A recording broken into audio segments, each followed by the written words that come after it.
John can start into here. I'm going to go ahead and get started. My name is Renee Brooks, and I work for the Environmental Protection Agency. So if there's anything you know about the Environmental Protection Agency besides what you hear in the news these days, it is that we do have a stringent quality assurance, quality control.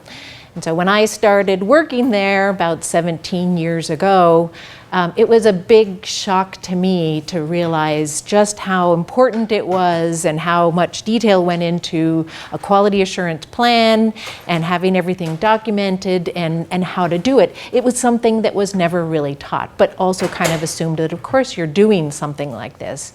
And so Jim and I both, after talking about it and reading a couple of articles, we decided this actually should be an integrated part of this course, that people get introduced in how to do it.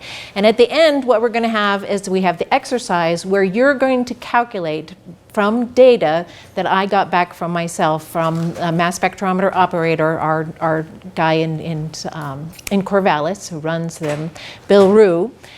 He sends me the spreadsheets, and I accumulated information out of it in which I can calculate the accuracy and precision based on duplicates and on some of the QC standards that we have. So all of you guys have played a little bit with the data that you've had, and so you've had a chance to do some calibrations and things. And so we'll talk a bit about that and how to try and do it. So, but the first thing you need to know and think about with QA/QC is that you never go to somebody and say, what is the accuracy or the long-term precision of the machine so I can stick it in my paper? You need to be able to document that and write it from your own data and calculate it from your own data. You're the one who's responsible for it, not them. And so you've got to be looking at your data. First, let's start with some basic definitions. What do we mean when we say quality assurance and quality control? They're always stated together, but they do have different meanings from each other. Quality assurance is sort of the big overview picture. It's the plan that you write. It's you saying, okay, in our big study that we're going to do, we're going to duplicate so many field sites. We're going to have replicates of our samples that we're going to do, and we're going to also calibrate. So, and here's what we're going to calibrate. These are the standards that we're going to use, and they're going to run them this many times. So it's all those kinds of details that you write into a plan. And then the quality control is the actual things that you actually end up implementing. So it is your standards that you use. It is the duplicates between those two. So it's the physical measurements that you take during this plan. So you see how they're different from each other? The control are the actual measurements of things. The assurance plan is the bigger picture.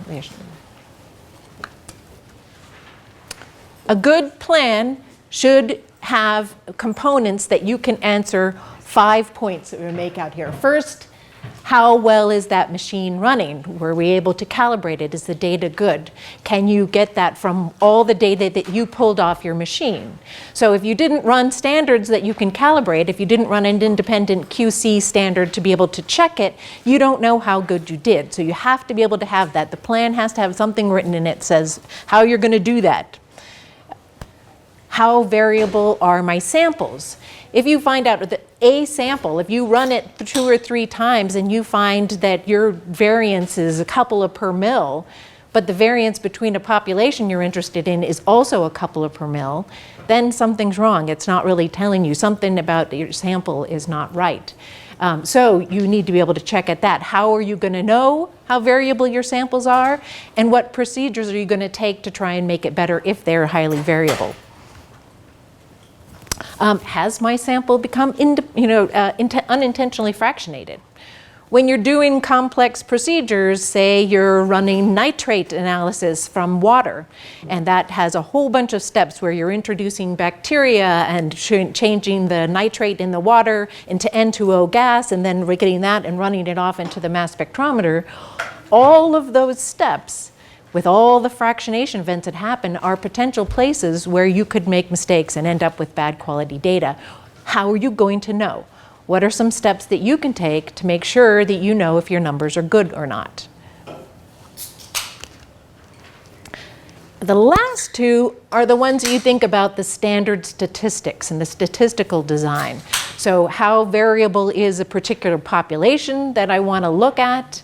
And then the last one is, can I tell the difference between populations? So now you're getting into whatever experimental design that you were really thinking about. So the first three are really dealing with, trying to come up with a good measurement, and the last two are, do I have a good experiment or study that it's going through? The measures of uncertainty, this is one of the ways that we check to see, well, there are two ways that are in here of how we check to see whether or not our data is very good. So we've got two terms, accuracy and precision, that we talk about. In here, they're both accurate and precise. Precise means that you've gotten the number that you expect to get, so that would be a known standard and you're getting it, and the precision is how tight those measurements are. So this is accurate, but it's not precise. The average of these would get the right number, but these ones are the ones that are accurate. This is accurate and imprecise, and this one isn't either. See the difference of these? Mean and standard deviation. Yes. Yep. So a mean and then a standard deviation around them. Yep. But this one isn't just a mean, because you can get a mean for any of those. It's a difference between a known value, a target value. Mean. Right. Yep. So accuracy is the difference between the measured value and an actual value. So it has to be measured on a standard. You have to actually know the measured value itself. It also helps you to determine the significant digits. So if you're finding that you're accurate down to 0.1, you don't go reporting data down to 0.001. You don't put all those extra digits into your papers. So you can't report further than your accuracy is. It is also determined from a QC standard, and that's one that hasn't been used in the calibration or drift correct or anything else. It's independent.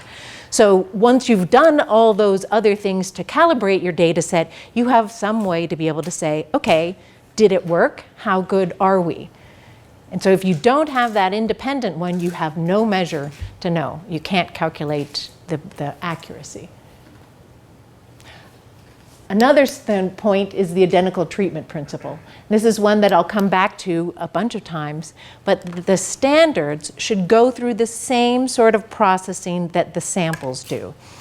In particular, if you're combusting your samples on an EA and then introducing the gas into the mass spectrometer, the standards have to also be combusted through and done. There's also a standard, for those of you who are playing on the mass spectrometer, of a standard gas that's injected directly to the mass spectrometer that's used to compare. That cannot be one of the standards you're using to calibrate your data with.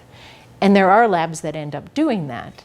And the reason is that if it hasn't gone through the whole combustion process, then it hasn't been treated the same sort of way. So any error that was associated, say, with the combustion in the EA, you would just bypass it. And those standards you'd never know, because that standard that's introduced directly into the mass spectrometer wouldn't have that error, right? And so if you think of a carbonate getting combusted, and let's say it doesn't all get completely combusted, or the combustion's not working quite that well that day, there's no way you'd know by looking at your standards and putting some calibration curve if they hadn't gone through that, that you were getting numbers that didn't make sense or something was wrong. The precision is how variable are my samples. And this comes back to what you were just saying before, John, about the standard deviation and not measurements of standard error. Because standard error is standard error of the mean. It's how well do you know a mean of a population, whereas the standard deviation is how well do we know the variance of a population. And your precision is all about the variance of that population. So that's what you take as the standard deviation. Another common measure is the coefficient of variation. This is a pretty useful one if you're measuring something, say, the precision of a measurement that goes from 0 to 10, and you're trying to compare that precision to a measurement that goes from 0 to 1,000. Because of the difference in scales, you're going to end up with really different means. But if you divide them by the sample mean, then you have a way of standardizing them, and you can actually then compare them. But what happens if you're doing this with isotopes? If you divide by the sample mean and say you're working with nitrogen, it just happens that you also have nitrogen gas and the value that you have is really close to 0. What does 0 mean in isotope numbers? No difference from the standard. That's right, it's the same as the standard, and so it doesn't mean nothing, that there's nothing there. And so dividing by it would just violate this entire assumption. So you can't use the coefficient of variation with isotope numbers, or any ratio, really. You really shouldn't use it with ratios. So you have to think about that also mathematically. I think Turi mentioned that a little bit today about mathematics and going back sometimes to using the absolute ratios of the number, say, of carbon-13 to carbon-12 ratios. Another way to do that and to bring and convert for mathematics would be to use a fraction. So instead of looking at the rare divided by the common, which is the ratio, you would make it a fraction by adding the common and the rare isotope together. This is what they use when they're looking at tracers. Say you've added N15 tracer to a particular study and spiked it. They use the fraction, and then they calculate it to atom percent. So that's a common thing to do. You can do that if you are doing a lot of calculations where working with ratios would be a problem. So just something to be aware of. Here's the equation that we use to calculate precision. And this is exactly what you're going to do in the exercise at the end of class. We're going to take data and go ahead and do this type of calculation from duplicates that you have. So this is the variance between a duplicate that you have multiplied by the degrees of freedom. So in the case if it's just 2 that you ran, that would be 1. So then you don't have to multiply it by it. But in other cases, you may have run 3 or 4 or 5 of the same one.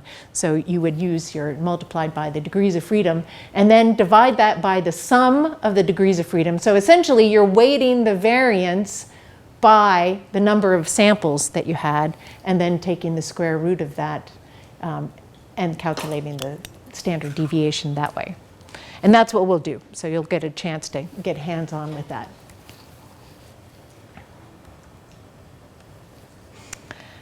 Let's talk a little bit about duplication versus replication.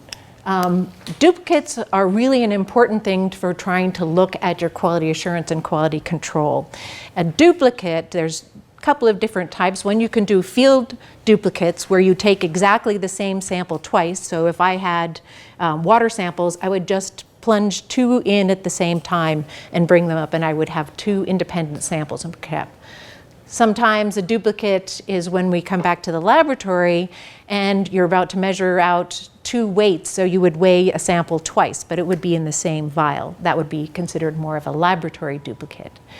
But it's better to do a field duplicate. Actually, you want both of them.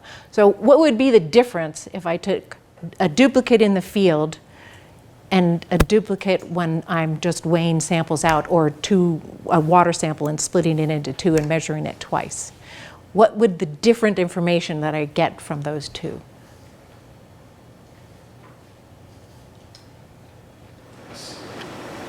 If you took a duplicate in the field and then you brought it back to the lab, if there was some process of affecting one of those duplicates, you could see the difference. But if it was homogeneous in the field and then you split it in the lab, something that would have altered it between that time, you wouldn't see. Exactly. So the storage component or transport component, particularly for gases, if you are transporting, you've got a lot of pressure issues, so it might be important to do field duplicates. But you also want to do a laboratory duplicate, because then that tells you something about the machine itself and how it's running, particularly if you separate them in space within the run. So you might run 1 duplicate at the beginning and 1 duplicate at the end. And now you have your whole calibration procedures that you can see if you've had drift or other things that you didn't correct for. You can see how variable it is compared to if you just ran them right next to each other. We always run One at the beginning, one at the end, and then another pair of duplicates somewhere in the middle. And they're always the analytical or the laboratory duplicates that we're doing that with, because we're interested to see how well our calibration process worked with getting those two numbers to be similar to each other. Yeah. Would you not get that from learning the same standards at the beginning and of your, like reference materials at the beginning of your own? Usually you're using those to calibrate. So if you're using them to calibrate, you've automatically violated it. So no. But like if you have like an internal standard in your run. If you have known, well, so duplicates are good ones because they are the matrix of which you're measuring, right? So if it's leaf material, your standards may or may not be the same matrix. So it's nice to have something of the exact matrix of what you're dealing with. So that's one thing to have for that, because let's say you just didn't really grind those samples very well. You may get a lot of variance as a result. The standards are often very well ground and they're known to be consistent over time. So they were selected for sort of different purposes. So it kind of answers different things. I'm just wondering, like, if you saw drift in your samples but not your internal standards, like, is that even something you can correct for? If you could not see them in the standards, which have known values, it's almost impossible to correct for drift over time. You could, if you did enough duplicates, if you had one sample that you duplicated throughout, that you could get drift. But if you only did one at the beginning and the end, you got 2 points, sure, and you have no idea what happened in between. Right. But yeah, good point. Yeah. Sorry, so now we're taking one field sample and ultimately turning it into 4 things that we're running. Because we're in the field, so instead of just taking one sample of water and running it, we're taking 2, and then we're taking those 2 back, and we're sub-duplicating in the lab those 2, so now we have 4 things. You could have as much as 4, but of course nobody wants to run all 4 when you're talking about expense, so you don't That's duplicate. what I'm asking, yeah. So then that maybe leads me to the next point. Excellent lead-in. I'm like, I've never heard anyone do that. No, of course not. I mean, you know, so I put a ballpark of 1 out of every 10 to 20, but this is completely dependent on the type of study and the replication of that, how much variance you're getting, how much you think you might be able to control for things, and how much money you have. And those kinds of things are really going to dictate how much you can do. I always say err on the side of collecting more.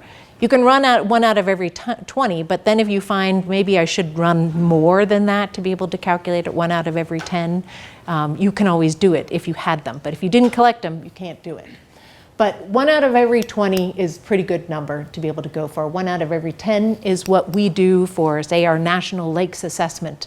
1 out of 10 is duplicated in the field. So again, we talked about this, the field duplicates versus the lab duplicates. And then, again, the IRMS runs running within that. We talked about that. Sometimes you may also want to have a duplicate that you run not just within a run, but between runs. Particularly, say you have a study and you're going to be measuring samples over 6 months or more by the time they get all done. So, but between that time, I don't know, maybe the ion source is slowly degrading over that time. So you may get a long-term shift in the machine. And if you have one standard or one sample that you had enough of, which we might call a study standard, and I'll talk about that later, you could just run that in every single one of your trays. So has it been the standards that you have that you're working with running within each sample, because that should be changing? We will talk about all of these into the different standards associated with them. And again, they're different from each other. And you never know if you're sending your samples off, when you're getting labs, what they have been doing. Let's say they let their samples sit out or their standards sit out and evaporate over time. They think it's still the same value, but it isn't. These kinds of things would be something you could tick. And so it's your control versus somebody else's controls inside of the standards.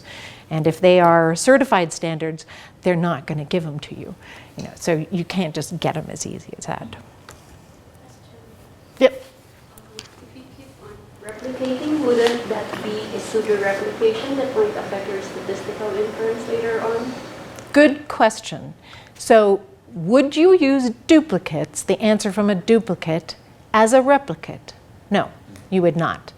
you would maybe take the average of the two and have it as one value, or you just take one of them and you put the other one into your QCQA page where you have the duplicates and you calculate your accuracy and precision, as we will do in the exercise, and you'll see that. So I take mine, I just take one of them, and the first one, the second one, I don't care, whichever one, and I take the two values and I put them on my QA page in the Excel spreadsheet. And so I pull them out. But yeah, you would not, a duplicate is not a replicate.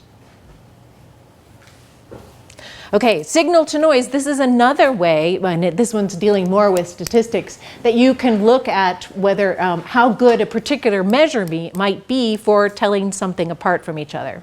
So within the National Lakes and Rivers and Streams assessments that EPA does, they may go out and may measure 1,000 points of, say, this year's 2017 is the lakes assessment. So they're going to measure 1,000 lakes across the US within the population. And then they're going to go back and they're going to measure 10% of them twice. So there'll be another visit that they'll come and do. And they're going to consider that a replicate, because what they're interested in is how much does a lake change over a season when they're going to be collecting, and how variable is that compared to how variable is that measure across all of the lakes in the US. A good variable to be able to look at would be one that had a value of, say, 10 or higher.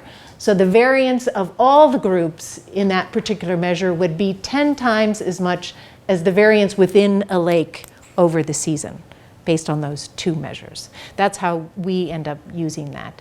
But it's also a good one that you could think about doing as well with replicates. So we will calculate this as well from a set of field duplicates. So the data that we have that we're going to be working on is from the National Rivers and Streams in 2013 that we'll look at. Okay, so we've kind of touched on them and we've gotten some questions, but this is just a break point. If you have any questions of thinking about it and thinking about duplication and replication for your study, and if you have any other questions, yeah. So I kind of have two questions that are sort of related, but what do you do if you can't, like you said, you can't really do an accurate field duplicate, like you're studying gas fluxes. So we're taking measurements over time, we're just taking, 20 mils of B1 once on the GC, and you can't get, because it's like it's in a collar, like you can't get the same measurement twice. No, you can't. You would still, so in this one you're looking at concentration change over time, and so pull that out. Yeah, so you have other ways of kind of knowing what, kind of error you might have, and you might just take a couple of points more close to each other, but you're right. It would be nice if you could put two syringes in and fill them up, but you have the whole thing with changing pressure, changing concentration, that ends up happening that way. Same thing with like soil cores, because they're going to be there if you take them two next to each other. Yeah, but at least that kind of gives you an idea of, a point, how variable is it. Okay. Yeah, and same with leaves. You've got a leaf, you're going to grab some, but you think they're representative of that plant. And if you take your soil thing, you think it's representative of that point right there. But it is a little bit hard on some of these things, but you still should be doing them. You could also take the same soil core, depending upon what you're, and split it. Yeah, in the field, to be able to do it. It would still have that spatial variability, but you could cut it down to half and things like that. Yeah. But these are good things to think about, I think, for everybody, of just how would you do this in different